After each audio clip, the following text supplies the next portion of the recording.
পয়গম্বর ইব্রাহিম আল্লাহর কাছে বলেন, হে মালিক, আমার স্ত্রীর উপরে ইজ্জত নষ্ট করবে, আমি কেমনে সহ্য করি? আল্লাহ কয়, ভয় নাই, আমি তোর অন্তর চোখ খুলে দিব, জালেম তার সামনে নিয়ে তোমার বিবির সাথে যা করবে তুমি এখানে বসে অন্তর চক্ষু দিয়া সব দেখবা।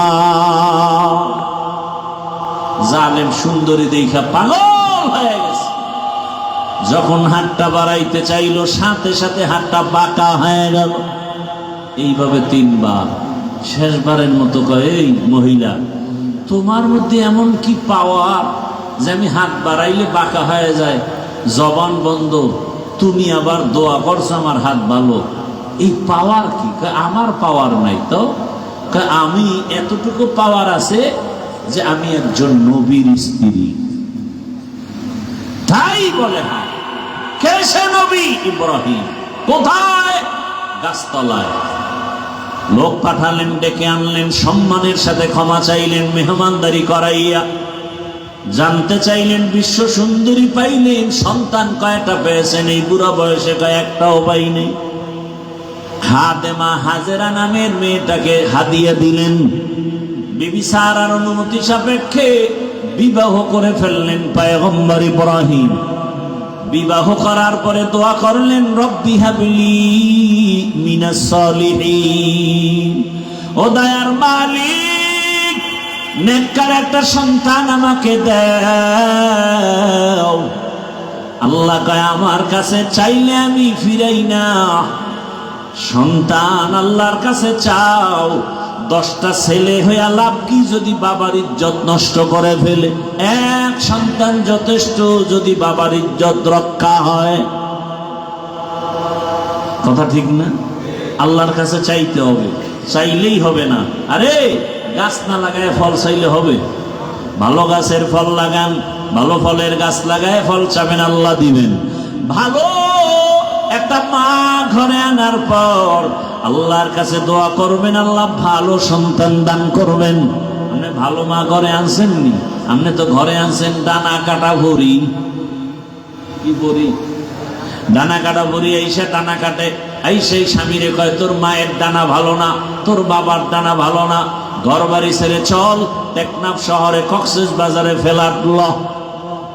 ওখানে লইয়া লইয়া কয়েকদিন খাইয়ে লইয়া ঘুরে টুইরা পাখির মতো কয়, তোর ডানাও ভালো না, হিজরত করে ভেগে গেলাম।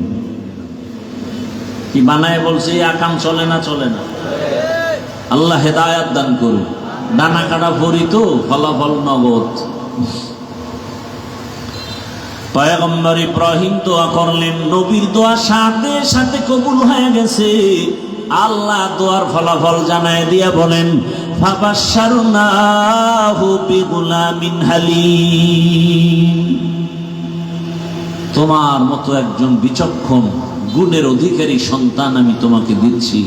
এসে গেল ইব্রাহিম নবীর ঘরে সন্তান, নাম কি? ইসমাইল। এবার মায়া কম না বেশি? বুড়া বয়সের সন্তান, হ্যাঁ অনেক বেশি। আল্লাহ আবার কয়, আমার মায়া কইমা যাইব সন্তানের কারণে? হবে না। নবীদের পরীক্ষা কত কঠিন চিন্তা করে।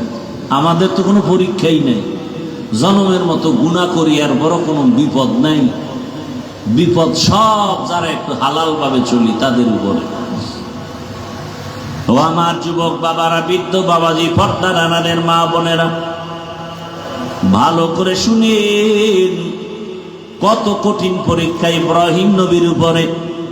আল্লাহ বলে দিলেন, ও ইব্রাহিম, আমার মায়া মোহাব্বতের ঘাটতি ঘটানো যাবে না, জলদি করে যাও, তোমার এই স্ত্রী হাজেরা আর ইসমাইল শিশুকে নিয়ে বাইতুল্লাহর কিনারায় ওখানে জঙ্গলে নির্বাসনে রেখে এসো। কেন? কোনো কেন নাই। আল্লাহ চাইছেন যা তাই করতে হবে, কোনো কেন চলে না। বিবেরি নিয়ে রওয়ানা। বাইতুল্লাহ তো নাই, নূহ নবীর প্লাবনে সব সমান। বাইতুল্লাহর জায়গা নির্দিষ্ট আল্লাহ হেফাজতে রাখছেন, কিন্তু বাইতুল্লাহ নাই, বিধ্বস্ত হয়ে গেছে। আল্লাহ সিদ্ধান্ত ইব্রাহিম রে দিয়া নতুন করে বাইতুল্লাহ আবার বানাবেন। ওখানেই ওই বাইতুল্লাহর জঙ্গলে নির্জন মানুষ নাই, পানি নাই, পশু পাখি নাই। মা হাজেরাকে ওখানে ইসমাইলকে রাইখা এবার বাবা ইব্রাহিম বিদায় হয়। উটের পিঠে যখন রওয়ানা, ইসমাইলের মাটির মধ্যে শোয়াইয়া মা হাজেরা দৌড়, এমন জোরে দৌড় দিয়া ডাক দিয়া কই, হে স্বামী, গহীন এই জঙ্গল, মানুষ নাই, পানি নাই, খানাও নাই, এমন এক বিপদের জায়গায় রেখে আপনি যে কোথায় যান? কয় বাড়ি। আমাদের এখানে কেন রেখে যান? ইব্রাহিম নবী তেমন কোন জবাব দিচ্ছেন না, ভাবতেছেন। মা হাজেরা তো তেমন, যেমন নবী তার তেমন স্ত্রী। এক পর্যায়ে বলে, ও স্বামী আমার, এটা কি আমার এখানে রেখে যাওয়া আপনার ইচ্ছা নাকি মালিক আমার রবের ইচ্ছা? ইব্রাহিম নবী ইশারায় জানায় দিলেন, আমার ব্যক্তিগত ইচ্ছা না, রবের ইচ্ছায় রেখে গেলাম। মা হাজেরা দেরি না করে এ কথাটা শুই না, সাথে সাথে 2 ফোঁটা চোখের পানি ছেড়ে কান্না শুরু করলেন। ঐতিহাসিকরা লেখছে, মা হাজেরা কান্না করেন আর বলেন, ও স্বামী আমার, আল্লাহ যদি বলে থাকেন এখানে কোনো কোরশেন নাই, প্রশ্ন নাই, আমাদের জন্য আপনি দোয়া করবেন। আর মাঝে মাঝে সময় পেলে আমি হাজেরাকে দেখারও দরকার নাই, মাঝে মাঝে শিশু ইসমাইলের আইসা দেখে যাবেন। আমি একটা মহিলা মানুষ, মানুষ নাই, জঙ্গল, পানি নাই, খানা নাই, কষ্টের জায়গা। সামান্য একটু পানি 2-3 দিনের বেশি থাকবে না। আমি হাজেরাকে আপনি না দেখলেও আপনি মাঝে মাঝে আইসা শিশু ইসমাইলের দেখে একটু খোঁজ খবর নিয়ে যাবে। ইব্রাহিম নবী বিদায় হয়, কোনো কথা নাই, আমার মালিকের হুকুমের সামনে কোনো সহযোগিতা চলবে না, ভিন্ন কোনো আওয়াজ চলবে না। এবার ইব্রাহিম চোখের পানি ছেড়ে সাফা পাহাড়, মারোয়া পাহাড়ের মাঝখান থেকে রওনা, পাহাড়ের উপরে উঠে নিচে নামলেন। নিচে নাইমা উটের পিঠ থেকে নামিয়া ইব্রাহিম নবী হাত উঁচু করে আমার মালিকের দরবারে দোয়া করা শুরু করলেন। এমন জায়গায় বসে নির্জনে দোয়া করেন যেখানে সন্তানও নাই, হাজেরাও নাই, হাজেরা পাহাড়ের ওই পাশে। আল্লাহ দোয়ার কথা কোরআনে বলছেন, ইব্রাহিম দোয়া করেন, রব্বানা ইন্নী আসকানতু মিন যুররিয়্যাতি বিওয়াদিন গায়রি যী যারইন ইনদা বাইতিকাল মুহাররম রব্বানা লিয়ুকিমুস সালাতা ফাজআল আফইদাতাম মিনান নাসি তাহওয়ি ইলাইহিম ওয়ারযুকহুম মিনাস সামারাতি রিজকান লাকুম। ইব্রাহিম নবী দোয়া করলেন, হে মালিক, আমার জীবনের শেষ ভাগের সন্তান, আমার আদরের বিবিরে তোমার হুকুমে এখানে রেখে যাই, তোমার কাছে দোয়া করি, হে মালিক, কুদরতে তুমি রিজিকের ব্যবস্থা করে দাও, ফলের মাধ্যমে তোমার শুকর আদায় করবে। ও দয়ার মালিক, নামাজ আদায় করবে, খানার আয়োজন করে দাও, ফলের মাধ্যমে বাসস্থানের ব্যবস্থা করে দাও। ইব্রাহিম নবী বিনয়ের সাথে কান্না করে করে দোয়া করলেন। সন্তানের মায়া বুড়া বয়সে সহ্য করা যায় না। ও আমার কলিজার যুবক, এমন একটা বয়ান নাই যেখানে মা বাবারা কান্না করে না, অভিযোগ করে না, সন্তান মা বাবার কথা মতো চলে না। হুজুর একটু সন্তানের বয়ান করে বুঝায় দিয়ে, মায়ের সাথে খারাপ আচরণ করে, বাবার সাথে খারাপ আচরণ করে। ও আমার যুবক বাবারা, পায়ে হাত রেখে বলি, এমন রত্ন যদি থাকে হারায় না রে বাবা। ওই মা বাবার দোয়া ছাড়া আল্লাহর কসম আমি হাফিজুর রহমান এই চেয়ারে বসতে পারি না। ওই মা বাবা জীবনের কত বড় রত্ন, ওই মা বাবার দোয়ার কারণে আজকে তুমি টাকার মালিক, বাড়ি গাড়ির মালিক হয়েছো, সম্মানের চেয়ারের মালিক হয়েছো। ও আমার যুবক বাবারা, যারা মার সাথে বেয়াদবি করেছো, বাবার সাথে করেছো, গোপনে গিয়া মায়ের কাছে ক্ষমা চাইও, বাবার কাছে ক্ষমা চাইও। মা বাবার দোয়া সারা জীবন সফল হবে না, লেখাপড়াও হবে না, চরিত্র গঠন হবে না। আর যার মা দুনিয়ায় নাই, বাবাও দুনিয়ায় নাই, আল্লাহর কাছে মোনাজাত দিয়া কাঁদো,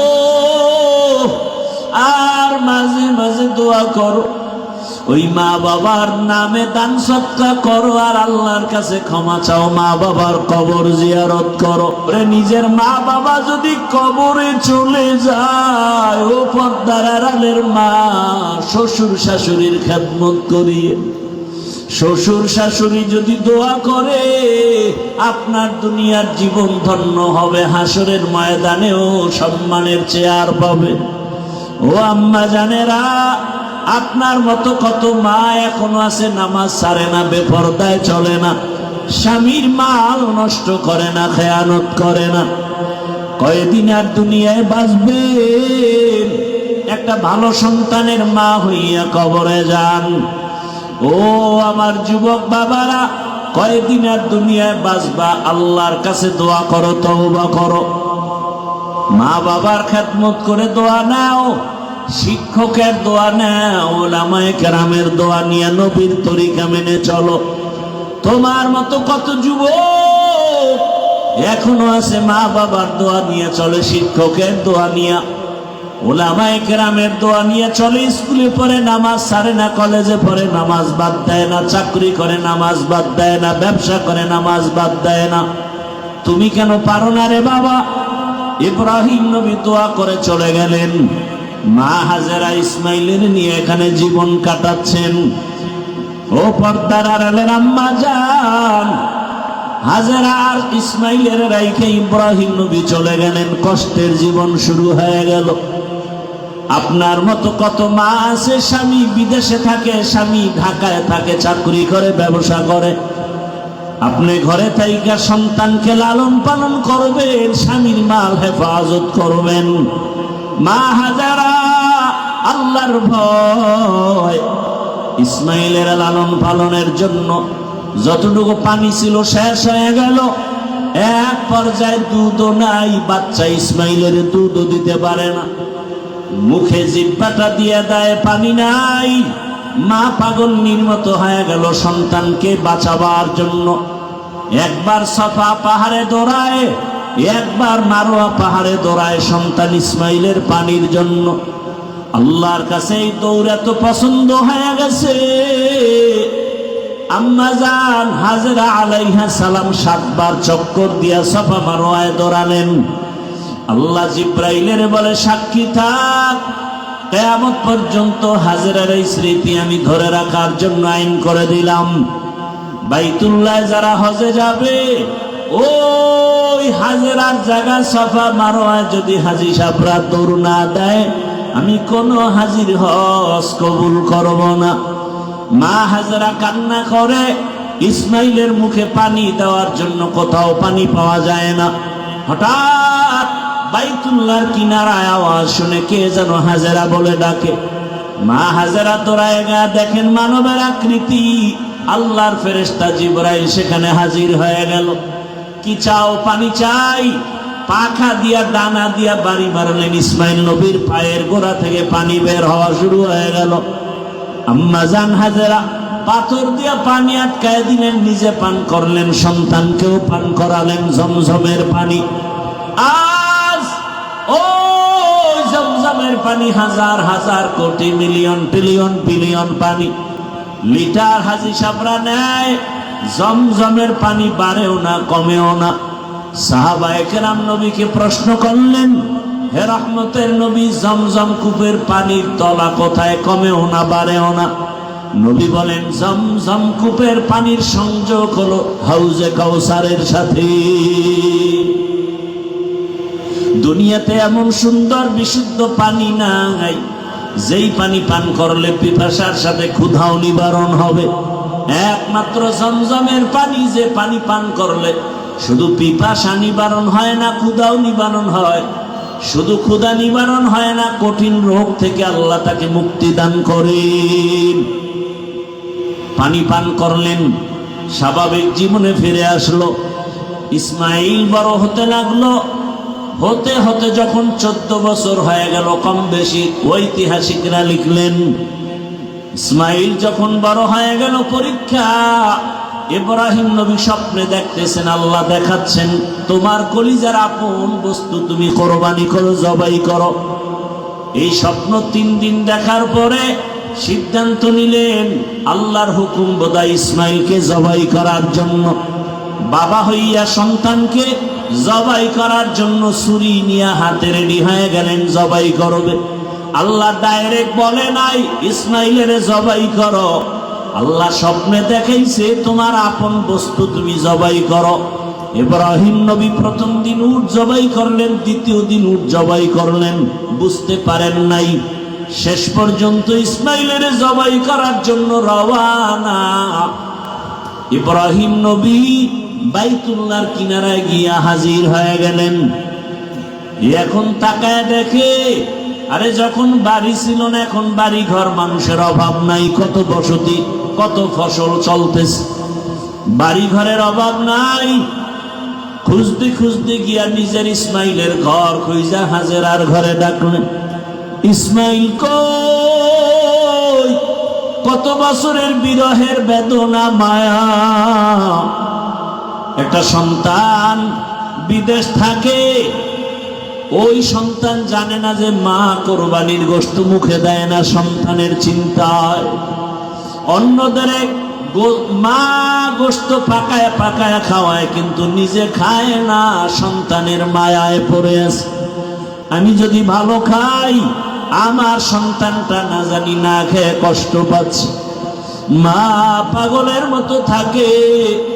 ঢাকায় থাকলে মা বারবার বলে, একটু বাড়ি আয়, কোরবানির সময় গোশত খেয়ে যাও, আমি মা তোমারে ছাড়া খেতে পারি না।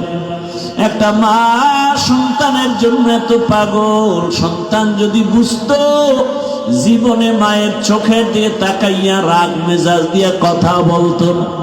অথচ কত মায়ের কলিজায় ব্যথা, সন্তান মাকে কষ্ট দেয়, কথা শুনে না। ও আমার কলিজার যুবক বাবারা, ওই মায়ের দোয়া নিতে চাইলে বিনয়ের সাথে ক্ষমা চাইয়া তওবা করো।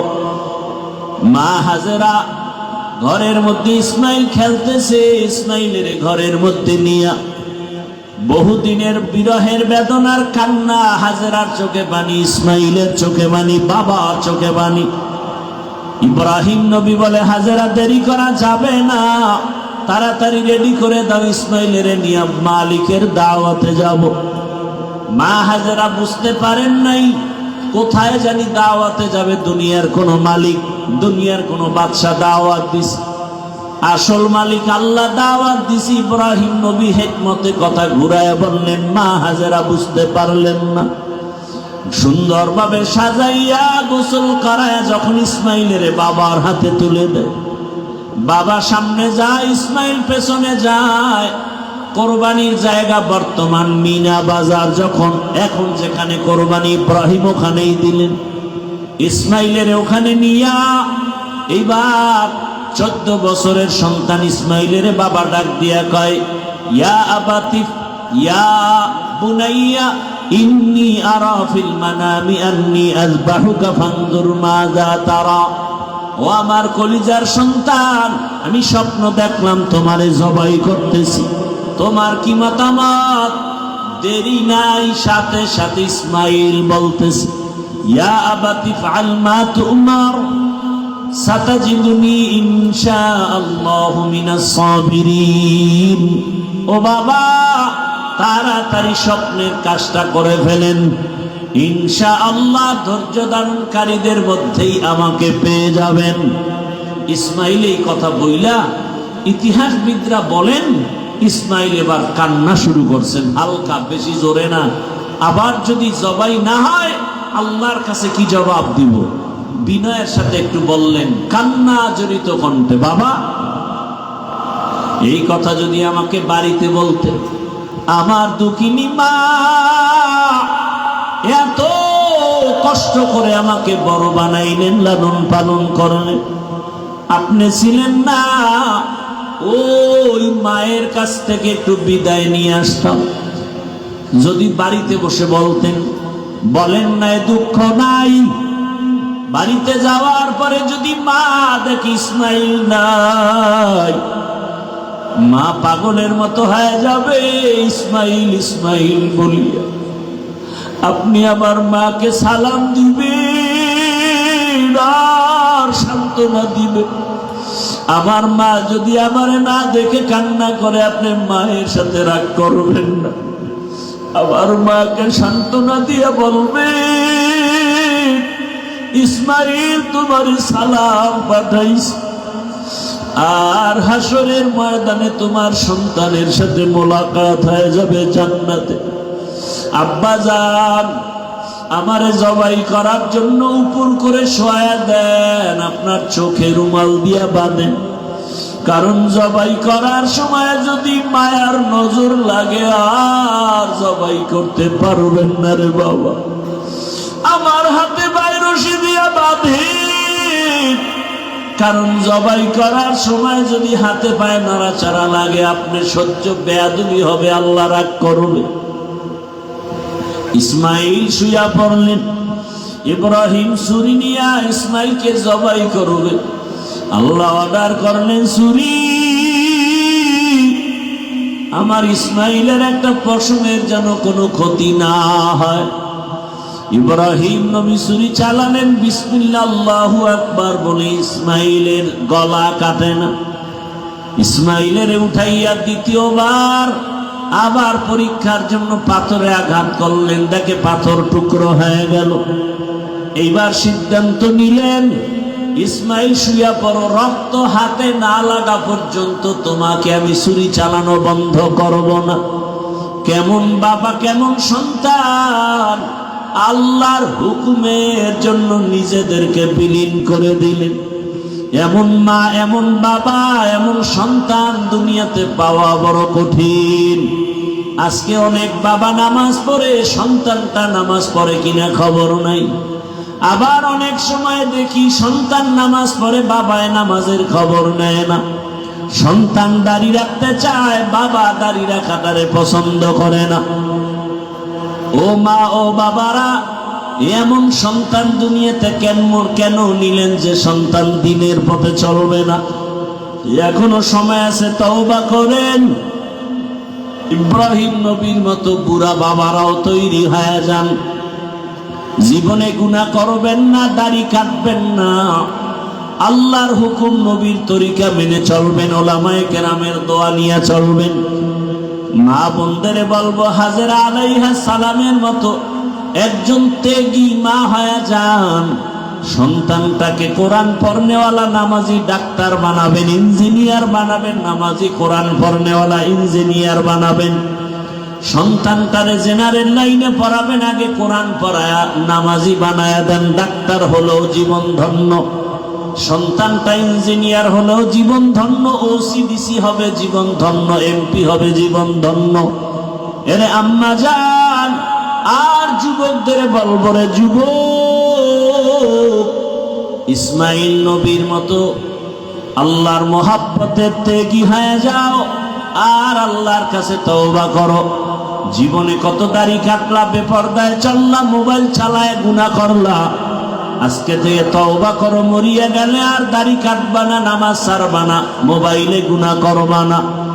মা বাবার দোয়া নিয়া, শিক্ষকের দোয়া নিয়া, উলামায়ে কেরামের দোয়া নিয়া, নবীজির আদর্শ মেনে চলবা। তওবা করার মতো যদি নিয়ত হয়, দুটো হাত আমার আল্লাহকে দেখায় দাও। আয় আল্লাহ, হাতগুলো কবুল করে নেন, তওবা কবুল করে নেন। তওবার উপরে মজবুত হইয়া নবীর তরিকা মেনে, উলামায়ে কেরামের পরামর্শ নিয়া, মা বাবার দোয়া নিয়া চলার তৌফিক দান করেন, আমিন।